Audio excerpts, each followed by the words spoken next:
Welcome. I'm Doug Marker, president of the City Club, and our program today is Fear, Fundamentalism, and Fox TV with Reverend Dr. Bob Edgar. Our program today is co-sponsored by Ecumenical Ministries of Oregon. Thank you, David, for co-sponsoring with us. Just as a reminder, again, to please turn off your cell phones and other paging devices. Next Friday, March 10th, we begin our election debate series, and our debate will feature incumbent City Commissioner Dan Saltzman and his opponent, Amanda Fritz, who is one of the first candidates testing the publicly financed campaign system. That'll be here at the Governor Hotel. Several items of member-led programming I'd like to point out. Our Citizenship and Government Issue Committee meets next from 5:30 to 7 p.m. on Wednesday, March 8th at City Club Commons to hear a presentation by Chet Orloff on past Portland visions. Chet is a former executive director of the Oregon Historical Society, and he's the current president of the Museum of the City. And that meeting is free and open to the public. The members of the City Club Research Committee, who recently completed a study of early childhood development, child care, and education, will present their report and answer questions from club members at a town hall Wednesday, March 15th at 5:15 p.m. at City Club Commons. They'll be presenting their report prior to debate and adoption of the report, or a vote on the report, by the City Club. The report will be available online on Friday, March 10th, and published in the issue of the City Club Bulletin distributed that next week. Club members will debate and vote on this report at our March 17th Friday Forum, and just as a reminder, until the membership vote, City Club of Portland does not have an official position on the report. On Sunday, March 19th, City Club invites you to attend a performance of Sojourn Theater's new play called The War Project, which will be followed by a post-performance talkback with director Michael Road and members of the cast. Tickets are $15, and you can purchase them through the City Club office until March 12th. As always, details on these events can be found in your weekly bulletin or on the club's website. I want to welcome a new member joining us today, Marjorie Bleeg. Would you stand, please? Welcome to City Club. And our spring membership campaign is in full swing, and we have a special incentive for current members to recruit new members. Whenever a new member joins and lists you as a referral, you will both receive a voucher for a free Friday Forum lunch. This incentive is courtesy of a generous donation from City Club member Ned Hayes. Thank you, Ned.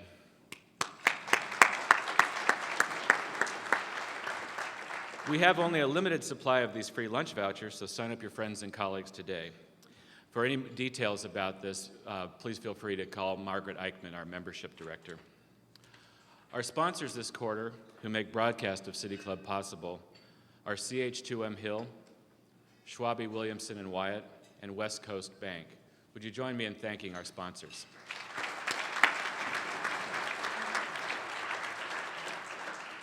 Well, to our program. One of the first rules I learned about social etiquette is to never discuss religion or politics. Today, City Club does both. If there's truly a cultural divide in our country, faith and its intersection with governance is one of the root causes.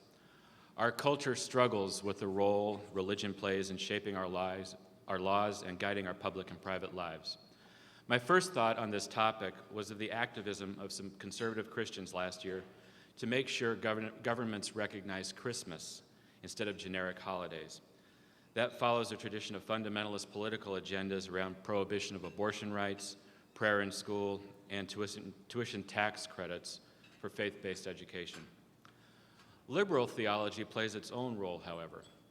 Think of the leadership of ministers opposed to the Vietnam War and the Reverend Martin Luther King's leadership of the civil rights movement. Our speaker today is one such leader. Dr. Bob Edgar is General Secretary of the National Council of the Churches of Christ in the USA, the leading U.S. organization in the movement for Christian unity. The council represents 35 Protestant, Anglican, Orthodox, historically African American, and peace communions, to which approximately 45 million congregants belong. Ordained as an elder in the United Methodist Church, Dr. Edgar ran as a Democrat for Congress in 1974 at age 31. He campaigned for election in a heavily Republican suburban district of Philadelphia. When he won, he was the first Democrat to hold that seat in 120 years, which I think must mean that there must have been some Whigs before then. In 6 terms in Congress, he led efforts to improve public transportation, authored the community right to know provisions of Superfund legislation, co-authored the new GI Bill for all volunteer service, and fought wasteful water projects.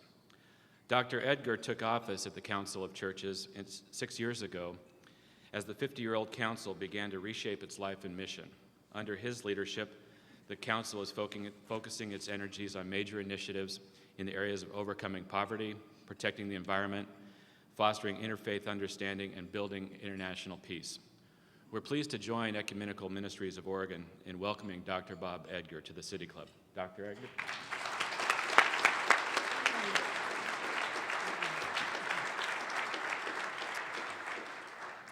It is very great to be with you today. Doug mentioned the controversy this last December around Christmas, and it just occurred to me that Jesus probably wouldn't want Christmas cards or Christmas presents as much as he'd want ending poverty, healing the planet, bringing peace. So I'm not sure exactly what all that controversy was. Before I begin with you today, I need your help. The first thing I need you all to do is to moan, because I'm going to tell you a really bad joke. So you go, oh. Try it one more time. You'll need it. It happens to be my favorite joke. It's about the mother mouse that's walking across the field, and she has behind her all her baby mice, all the little mices, and everything is growing really well until she gets halfway across the field, and you guessed it, a large cat comes in the other direction. The mother mouse gets up on her back haunches to protect the little ones. She looks that cat right in the eye, and she says, "Bow wow." Cat runs off, and the mother mouse turns to the little ones and says, "Now you know the value of a second language."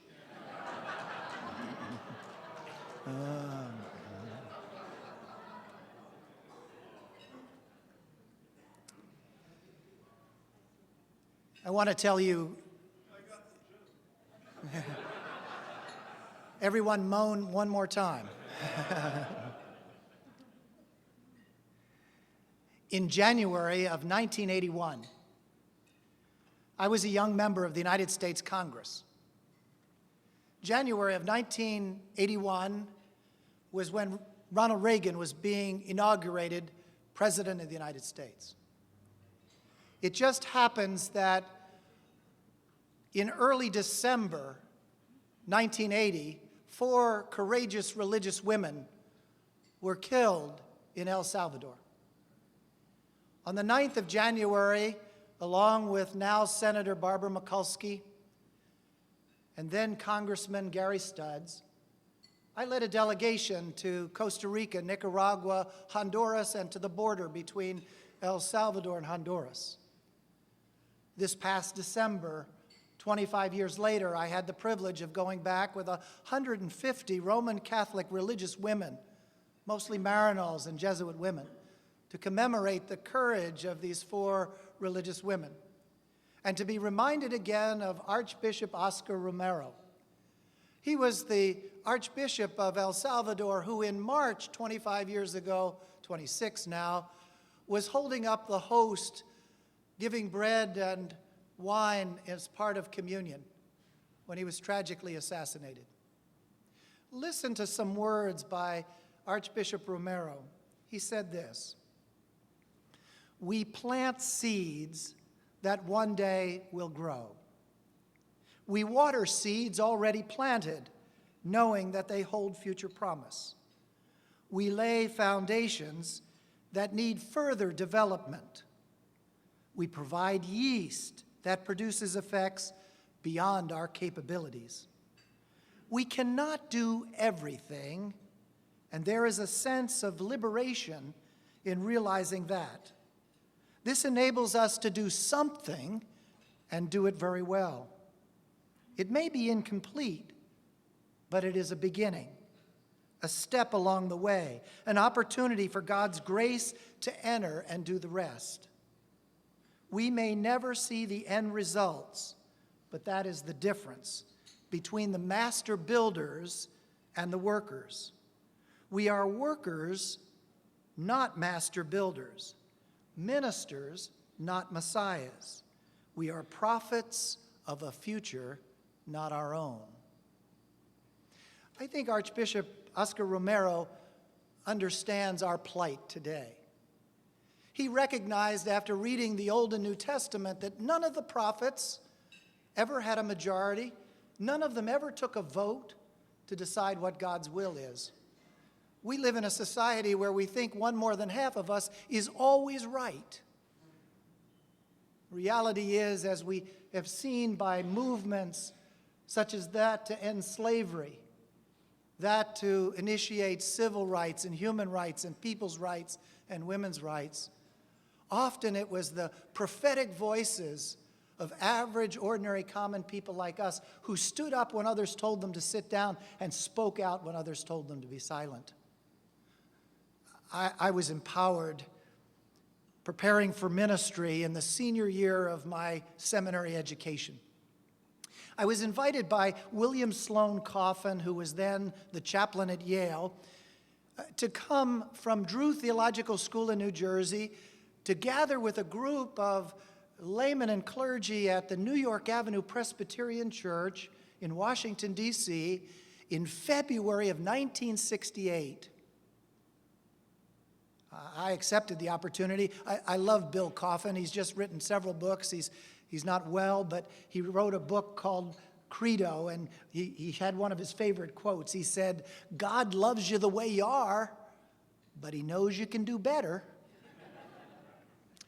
I got on the bus and I went down to New York Avenue Presbyterian Church in Washington. As I was getting off the bus, imagine my surprise when the equivalent of Pat Robertson, Jerry Falwell of that day, a guy by the name of Carl McIntyre, had a large group demonstrating out in front, trying to stop us from entering the church, carrying big signs that said, "Kill a commie for Christ's sake." I came from a blue-collar family, and we were told never to cross a picket line, but I crossed that picket line. And I went up into the balcony of the church, and I looked over the balcony, and speaker after speaker connected poverty and the war in Vietnam. The expenditures that we were making on war and the lack of expenditures we were making in caring for our children in our schools, providing health care, caring for one another. The keynote speaker was a young 39-year-old clergy person. He walks up the center aisle and he comes to the podium to speak. He looks out at all of us and he says these words: "We are now faced with the fact that tomorrow is today. In this unfolding conundrum of life and history, there is such a thing as being too late. Procrastination is still the thief of time. Life often leaves us bare, naked, and dejected with lost opportunity. The tide in the affairs of humanity does not remain at the flood, it ebbs. We may cry out desperately for time to pause in her passage, but time is deaf to every plea and rushes on. Over the bleached bones and jumbled residues of numerous civilizations are written the pathetic words, 'Too late.'" This preacher concluded by saying we still have a choice today: nonviolent coexistence or violent co-annihilation. This may well be humankind's last chance to choose between chaos and community. You guessed it, that preacher was Dr. Martin Luther King.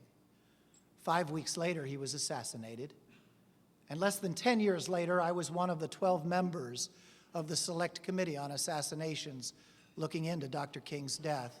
I'm one of the few people in the United States who interviewed James Earl Ray at Brushy Mountain State Penitentiary. I met the assassin and I met the dreamer.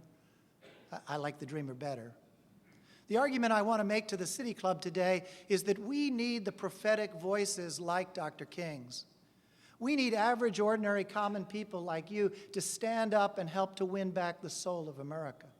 We need average, ordinary people to recognize that maybe the majority is not always right when it comes to issues of justice, issues of caring for the least of these, our brothers and sisters. And especially, I think it's important for people here in Portland, in this city, to sense the urgency of now. I believe strongly that there is an urgency of now to say no to Pat Robertson when he calls for the assassination of the president of Venezuela. I think it's time to say no to Pat Robertson when he says that Sharon is ill because God is punishing him for dividing Israel.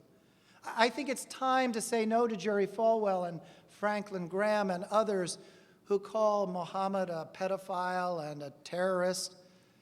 I think it's time for us to get to know the difference between Shiite and Sunni Muslims, and for Christians and Jews and Muslims to work collaboratively. I think it's time for us to support the state councils of churches and the interfaith councils that fully understand that we in America need to model different behavior. And I think it's urgently time for us to say no to prison camps, whether they're in Guantanamo or anywhere. I think it's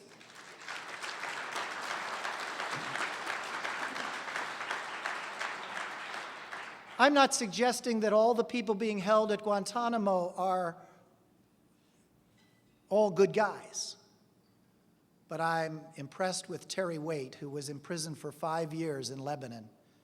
He stood with me on the steps of the Supreme Court. He looked into the camera and he said, "For 5 years I was held hostage without access to lawyers, due process, and family, and nobody in America thought that was right.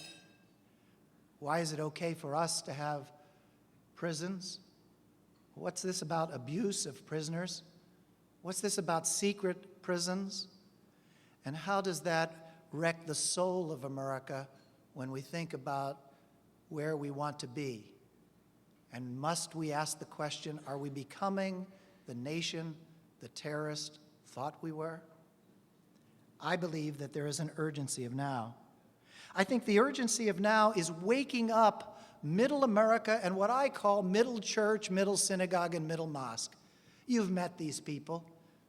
I don't think there are any in this room, but middle church, middle synagogue, and middle mosque, these are the people who go to church or their religious experience, and they sit and they listen to their text and they hear things like, in the Christian community, "Blessed are the peacemakers, for they are the children of God."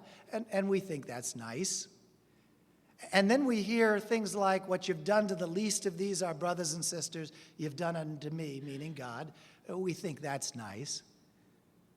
And we are so in our DNA, genetically nice, that we listen and absorb those words without making them part of our hands and our feet and our actions.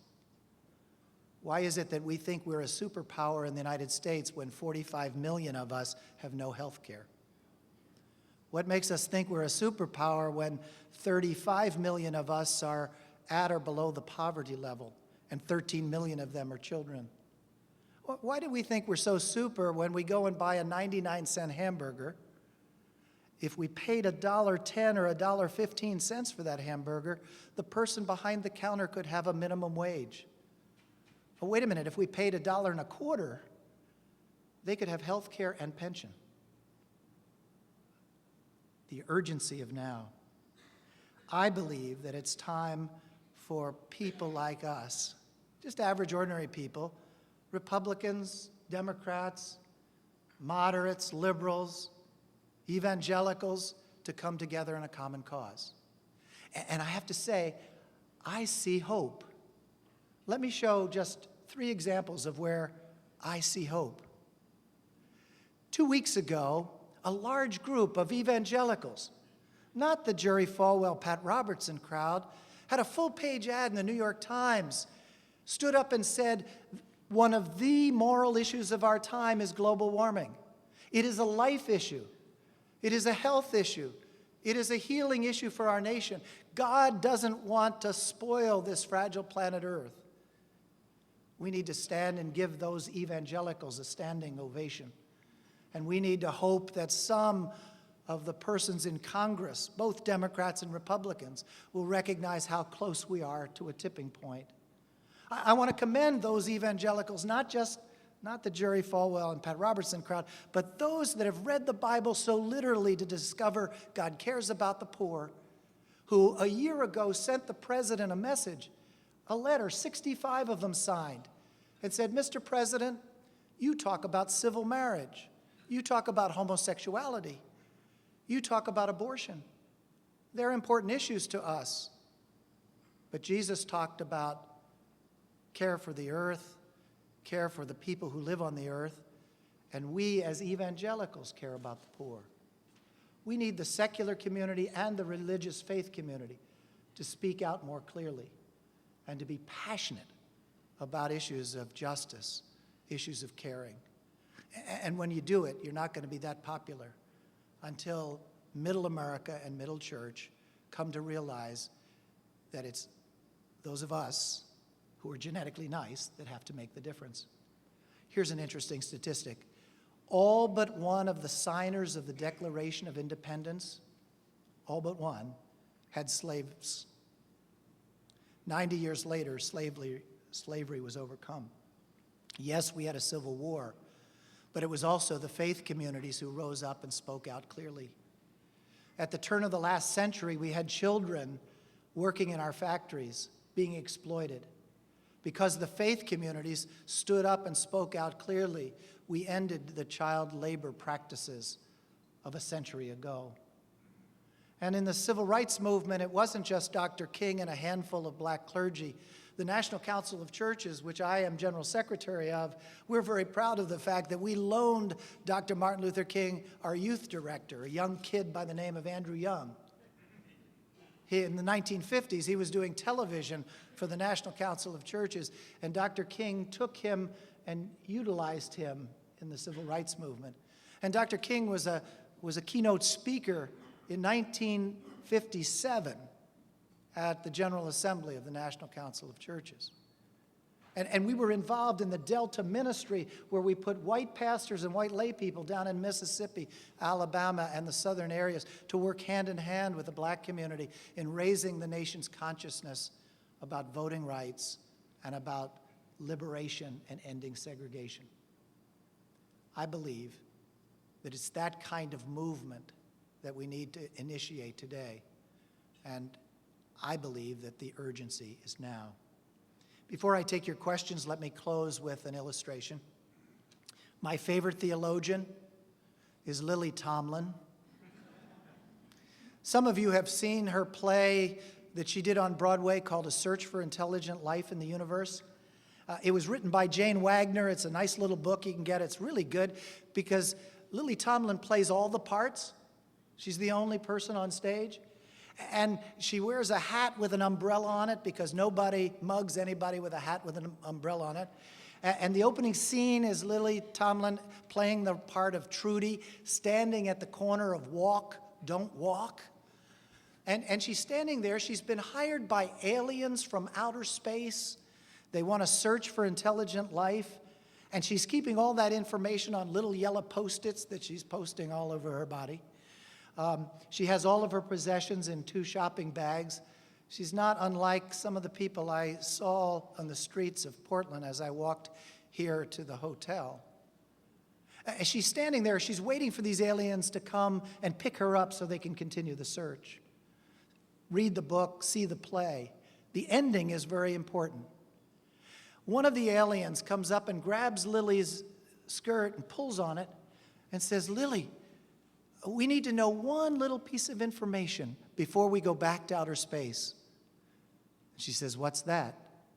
The other alien looks up and says, "Trudy, teach us about goosebumps."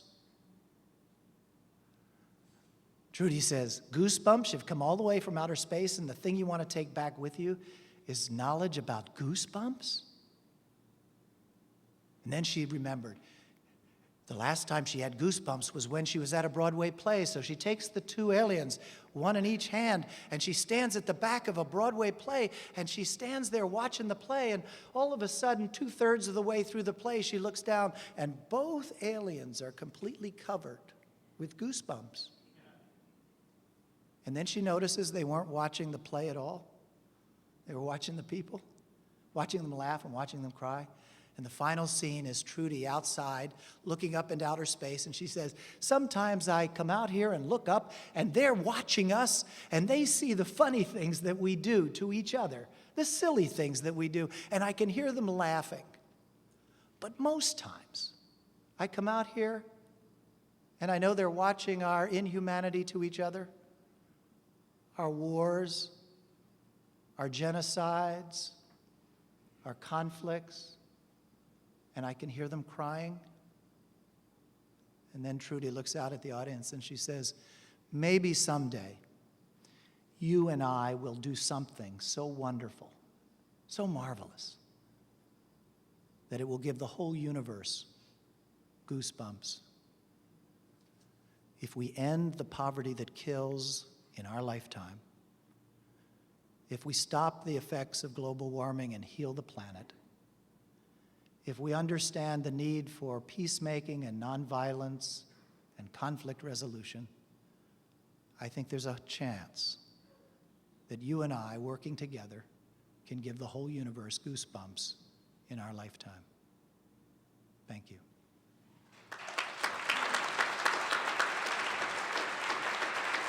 Take some questions.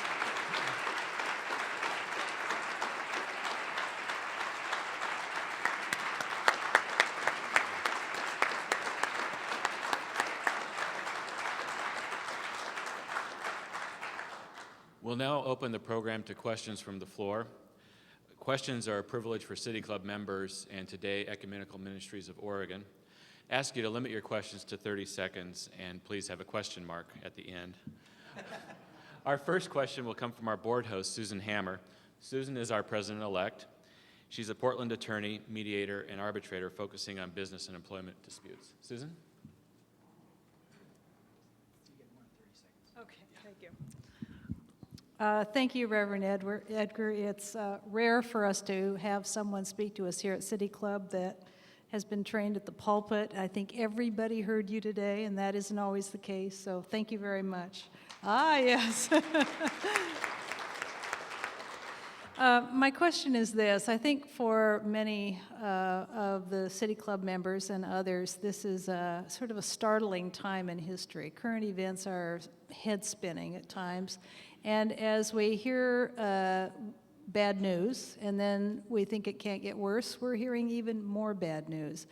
I think if we sort of move from the daily headlines to, and this is where the question comes in, to a slightly higher altitude, and fast forward, you can put your own time frame on it, 50 or 100 years, how do you think we will view the last, let's say, decade or so?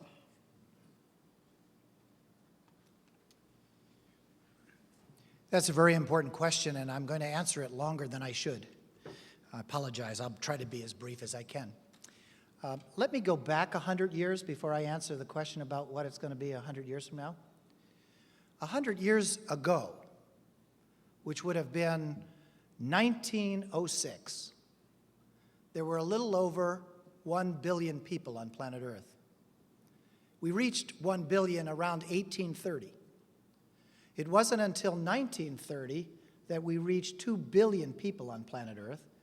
That just took us 100 years, not millions of years. 30 years later, when John F. Kennedy and Richard Nixon were vying for the presidency, in January of 1960, we reached 3 billion people. I was still in high school. 15 years later, when I was sworn into office, standing next to Peter Rodino and people like Mo Udall and others, there I am. There are 4 billion people on planet Earth, January of 75. I served 6 terms, 12 years, till the voters of Pennsylvania elected me to do something else. I got the silver medal for running for the Senate. When I left Congress in January of 87, there were 5 billion of us. On or about October 15th, 1999, the United Nations tells us we reached 6 billion. And if we were to add up all the people who live on planet Earth today, there's 6.5 billion of us. 95% of everything created by human hands has been created in our lifetime. More than half of all the people who ever lived on planet Earth are alive today. We live in a world that's different than the world we were born into. And I think 100 years from now, we're going to be judged on whether or not we recognize the tipping point on global warming. We are having an enormous impact, not just by population, but by use of natural resources. We're going to be judged by how we handled faith communities living and working in peace as opposed to violence and conflict. And I think we're going to be judged pretty harshly on what we've done to the least of these, our brothers and sisters.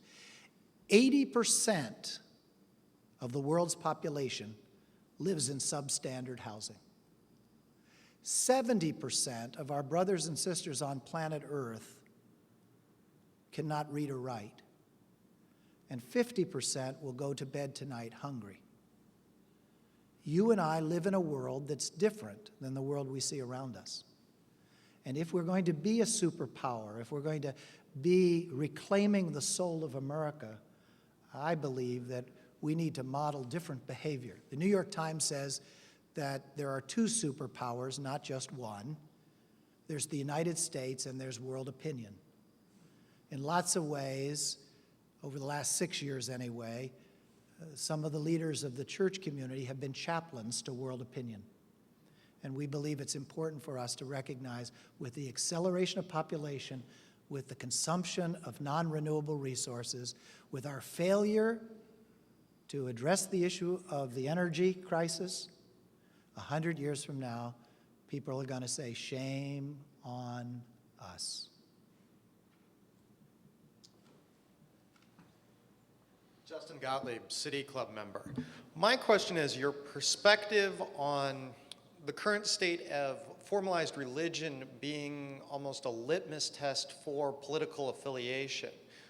Just comment on why has that occurred and how did we get there? Okay. First of all, let me just say, I believe in the separation of church and state, but not the separation of people of faith and institution of government. I want my elected officials to bring their faith statement, whatever it is, and bring it to their judgments.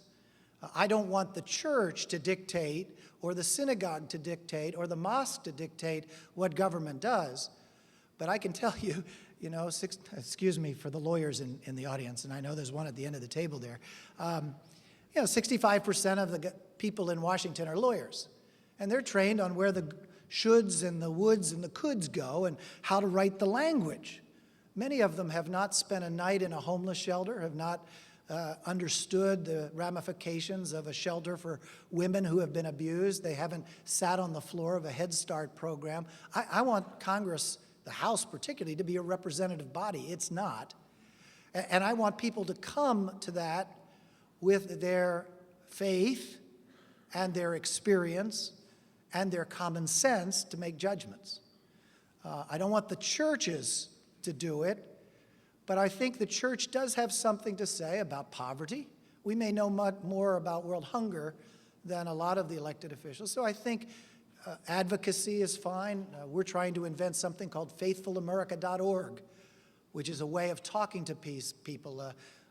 My shorthand of what I do full time is I'm trying to address fear, fundamentalism, and Fox television with a commitment to peace, poverty, and planet Earth. And I'd like millions of people to take their faith statements, read their text, discover what God says about caring for the poor, and have that both in their secular lives and in their political lives. So I'm not happy really with the faith-based initiative stuff. I think it's okay. Faith-based initiatives have been around for 100 years. There's a segment of the National Council of Churches called Church World Service, and Catholic Charities and Lutheran World Service.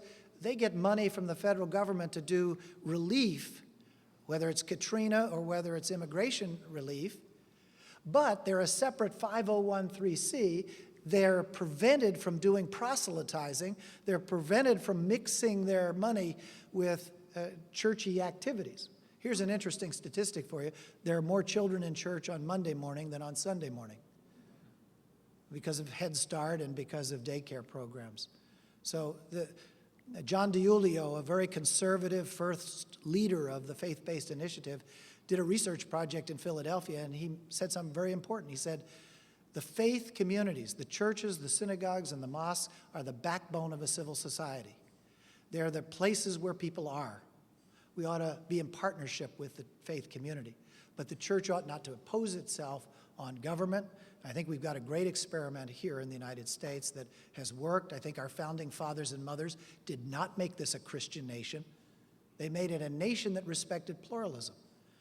The day after 9/11, Rabbi David Saperstein, Jim Wallace of Call to Renewal, a Roman Catholic friend and an evangelical friend and I, wrote a statement that 4,000 religious leaders signed, giving compassion to those that lost their lives and their family, but reminding Americans that we must respect the pluralism of our faith tradition.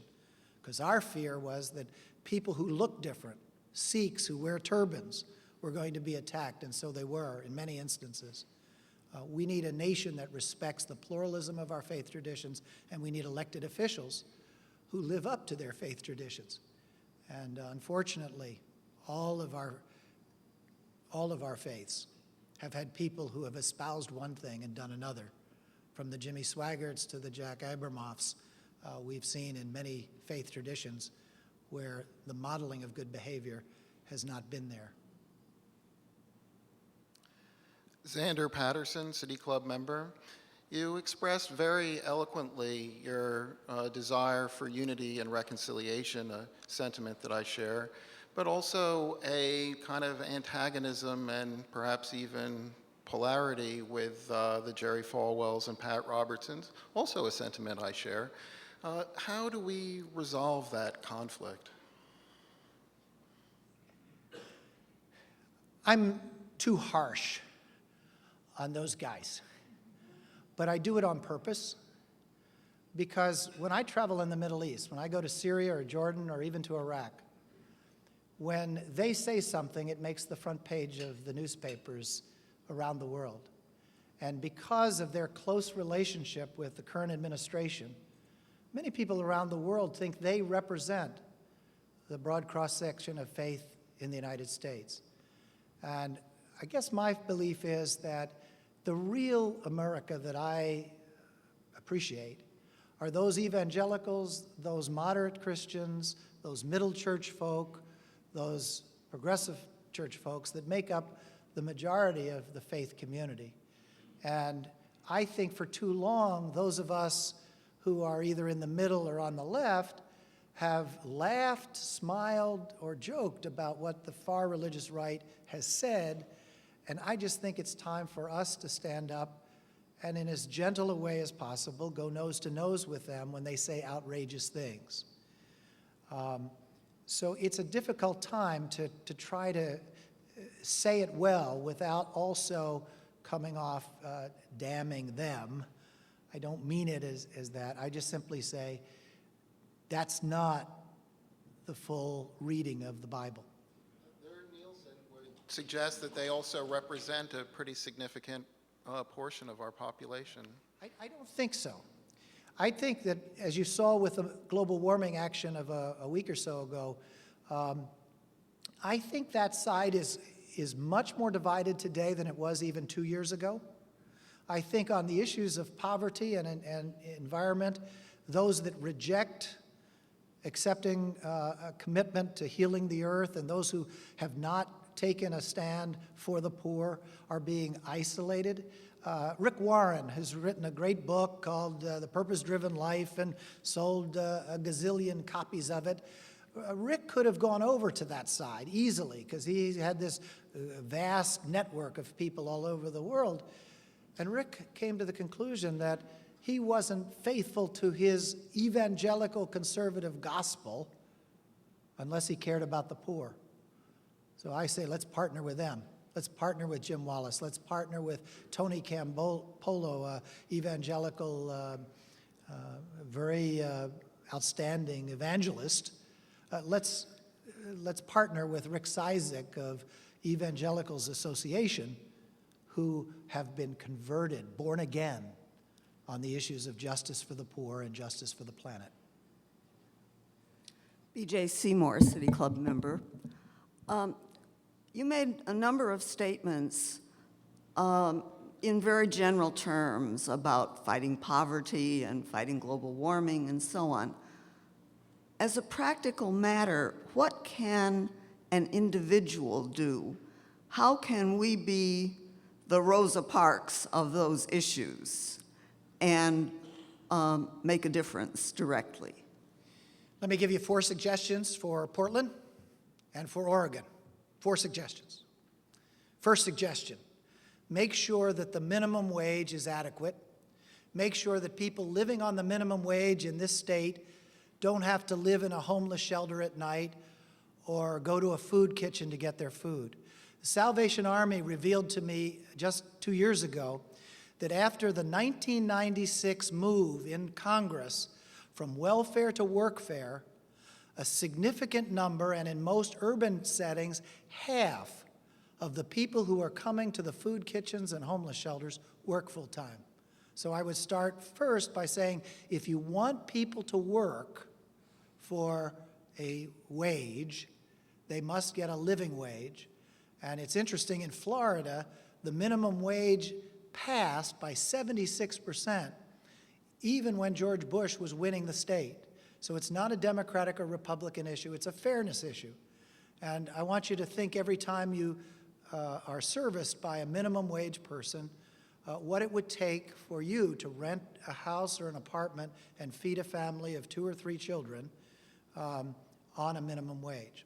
Secondly, we need to make our public school systems not only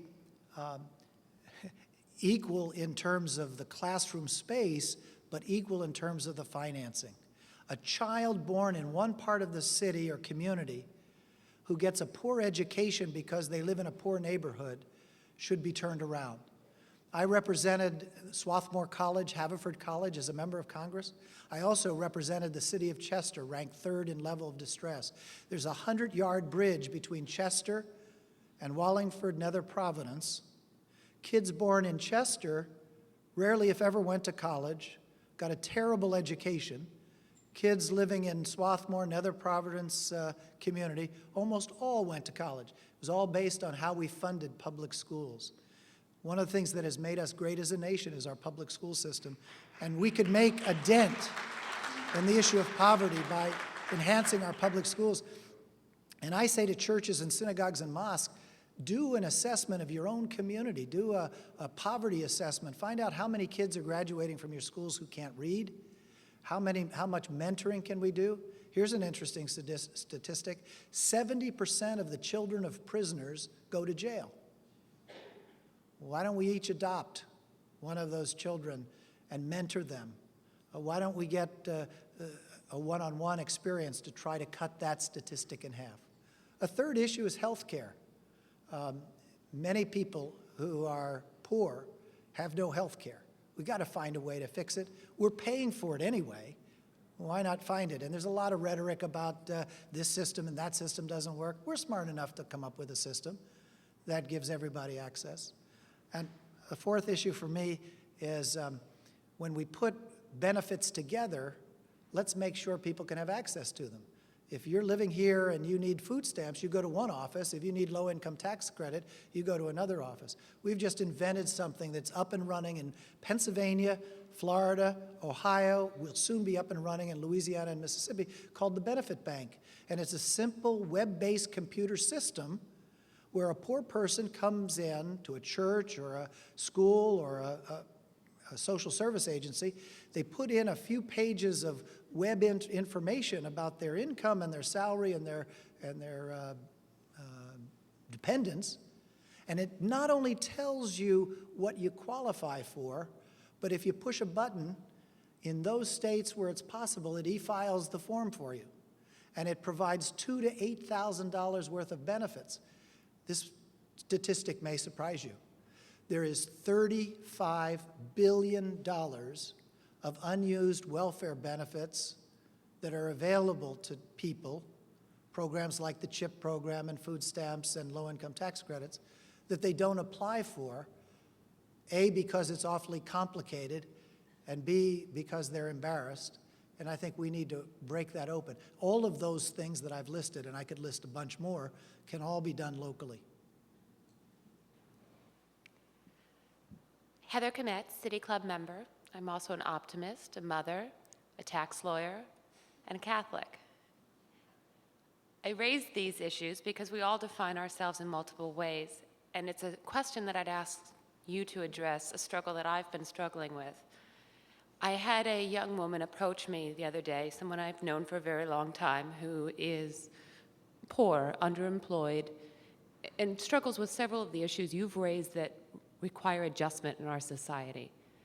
And I asked her why she didn't speak up and do something about it. And she said she doesn't have the time, the energy, or the privilege to be able to do something about it. Which means that in some way, shape, or form, whether real or not, the very people that need the assistance you're suggesting are not in a position to get that effect. And it puts a sense of privileged class among us, of those who have the ability and the means to do so. How do we differentiate between what we're doing, thinking we're making the right decisions for others, and what is really needed? Since you're Roman Catholic, let me give you a quote from the previous Pope. This Pope said something that I love. He said, "I dream of a world where none will be so poor they have nothing to give, and none will be so rich they have nothing to receive." My answer to your question is that we need to work with the poor and not for the poor. We need to figure out strategies where we get to know the poor and find their dignity. I do a lot of work with former President Jimmy Carter around Habitat for Humanity. And I've traveled to South Korea, to South Africa, to Michigan and Georgia and other places, building houses. And in that setting, the person who gets the house has to work with you. And he and I have come to a common conclusion. These are really good people. These are people who are just as caring about their family as we are caring about our families. And in some cases, they've had incidences and experiences that have led them in a different direction, have not had the advantages of the public school system being adequate, have not had the job opportunities and the job advantages. I think there are ways. Another Roman Catholic, happened to be a politician, was a guy by the name of Bobby Kennedy. I think you remember that name. Bobby Kennedy was traveling in South Africa in 1966, and he said this, and it's important. He said, "Let no one be discouraged by the belief that there is nothing that one man or one woman can do against the enormous array of the world's ills, against misery and ignorance, injustice or violence. Few will have the greatness to bend history itself, but each of us can work to change a small portion of events so that in the total of all those acts will be written the history of our generation." My guess is that there are places where we can turn off the television here and give a night to a homeless shelter or to a food kitchen and get to know some of the poor people here. I think there's probably a day that we could give to our school systems where we would mentor children at an early age. I talked to our colleague up here who is trying to get into kindergarten conflict transformation and conflict resolution. Wow! How important is that? So I would just respond to you by saying we can make a difference if we don't play the snobbery role of looking down on the poor and just simply work with them and say, how can we work together to make life a quality life for you?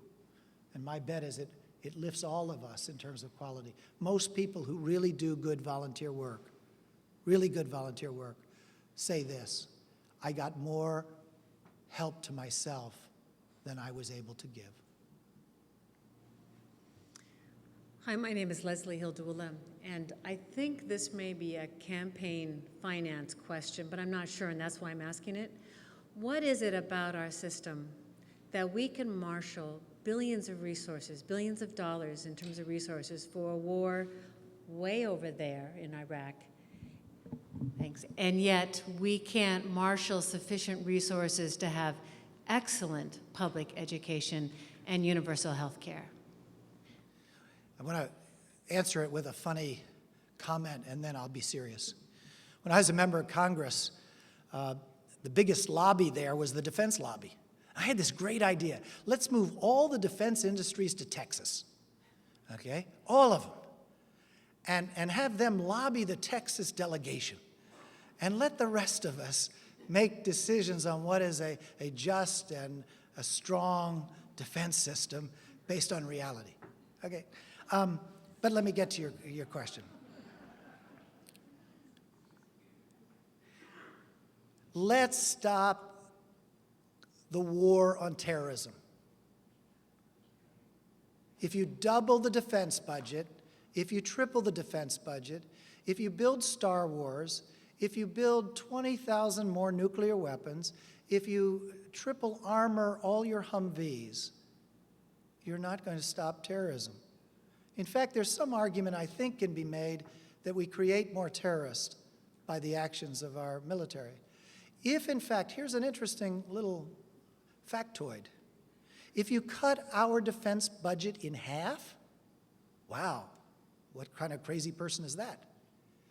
You cut it in half from $475 billion a year, cut that in half. You still spend more on defense in the United States than any other nation on planet Earth. And in fact, you spend more than all the other nations on planet Earth. We're still in a Cold War mentality. I say it's a police action. If there are terrorists in 60 countries, let's have an international police effort with France and Germany and Russia and all the partners working together. And let's work on the issue of poverty, not that the terrorists aren't rich, but the terrorists have fertile ground when people lack hope and lack resources. And let's really go after it. We wouldn't have thought of bombing Oklahoma City because a Roman Catholic kid blew up the building. We wouldn't think of bombing Washington, D.C. because 2 snipers held the whole city in hostage. Why do we think we can get Al-Qaeda or whatever terrorist organization by thinking of it in war terms? If we did that, let's say Bob Edgar's too flaky liberal to cut it in half, but I got to say, if you cut $100 billion off of it, you could, over the next 10 years, rebuild every public school system in the country. You could put in place a healthcare system. Sometime, my friend Ben Cohen, who has a little email system and has a group called the True Majority Group, he did Oreo cookies, and he put $10 billion for each Oreo cookie, and you pile them up, and he put all the military up here, and then he put all the social programs, and they only went down here, and then he ate a cookie. And he put all of the cookies up for all of the other rogue nations on planet Earth, and it blows you away when you see the imbalance. And I think it's really strange. I would want to say one other thing. I'm a board member of Common Cause. I think we need campaign financing reform. I think we need to give more to challengers than to incumbents, because incumbency is very powerful. And I'm pretty radical. I believe we ought to have term limits. I would change the House term from 2 years to 4, recycle every House member every 12 years, whether they need it or not. I would give senators 6-year terms, recycle them every 3 terms or every 18 years, make them back to what they were supposed to be, and that is more statesman-like, as opposed to pork-barreling issues. And my most radical view, which many of you aren't going to like, I think we ought to have a 1-term president. I would give the president 8 years, others would give him 6 years. I think any president that leaves office popular hasn't done a good job.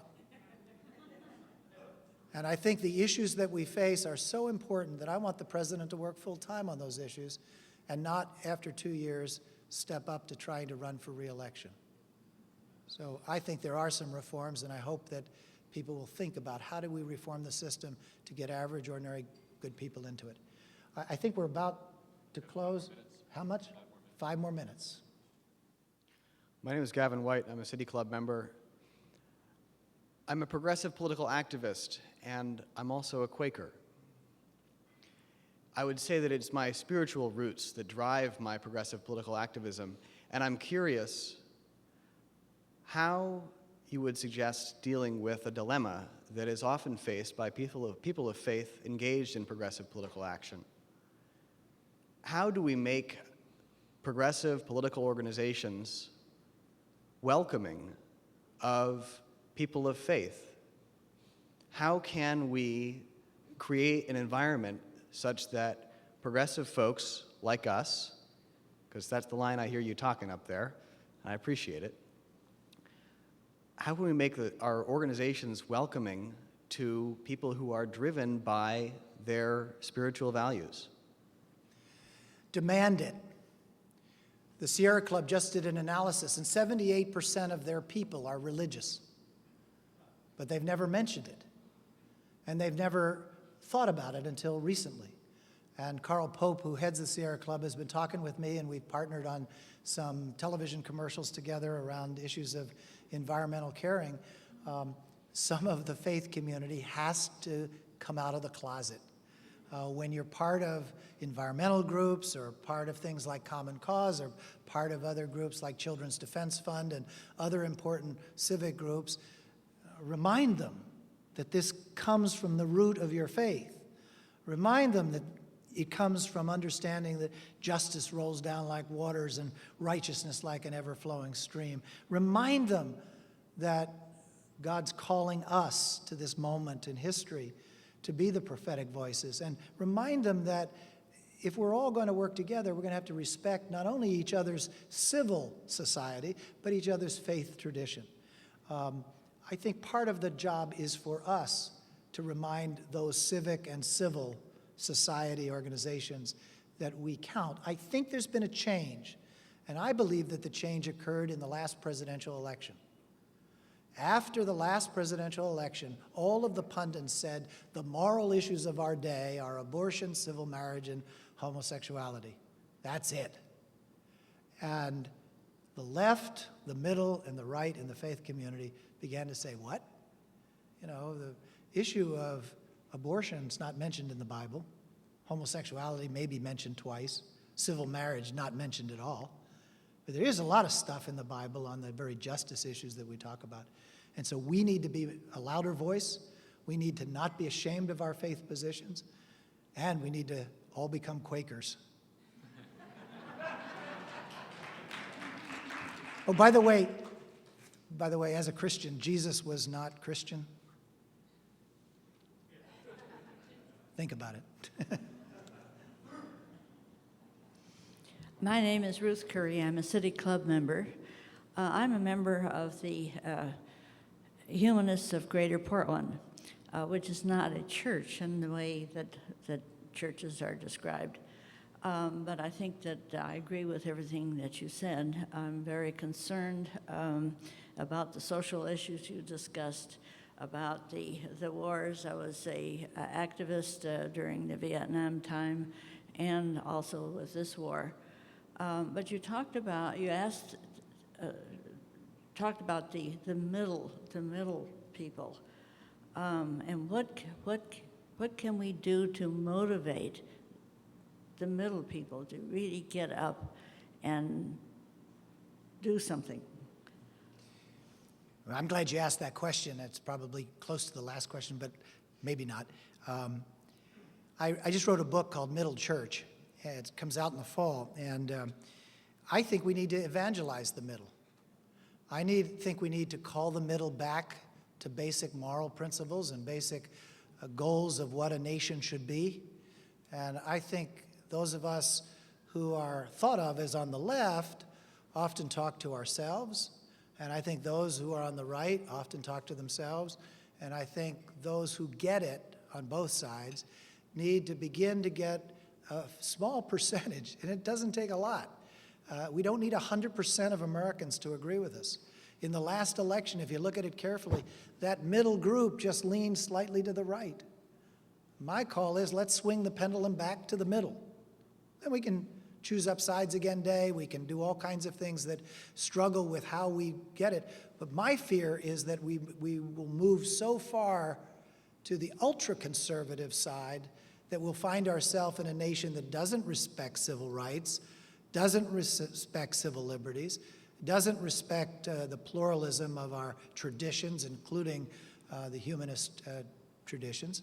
So I think this is an important time for us to wake up the middle, regardless of their faith traditions, to at least take more seriously our responsibility of shaping America.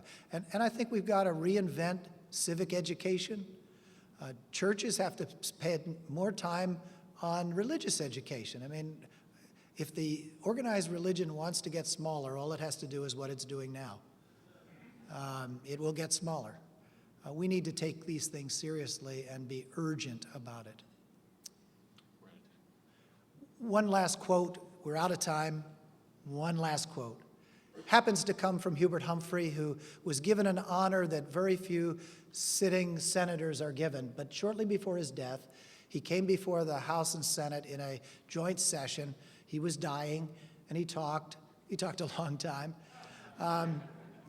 Hubert said, one day his wife came up to him and said, "Hubert, you're known for your long speeches. Remember this, you don't have to talk eternally to be immortal." But he said this to us. He said, "My favorite and most important quote is this: the moral test of government is what we do to those in the dawn of life, our children, those in the twilight of life, the elderly, and all of those in the shadows of life, the poor, the sick, and the disabled." I think the moral test of the faith community, the moral test of the City Club is to care for children, care for the elderly, and care for all of those that are in the shadows of life. Thank you.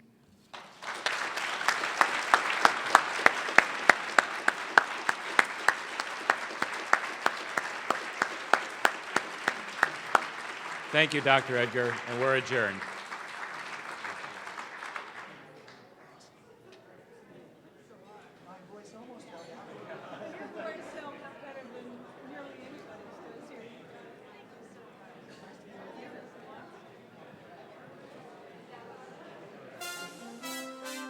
Thank you.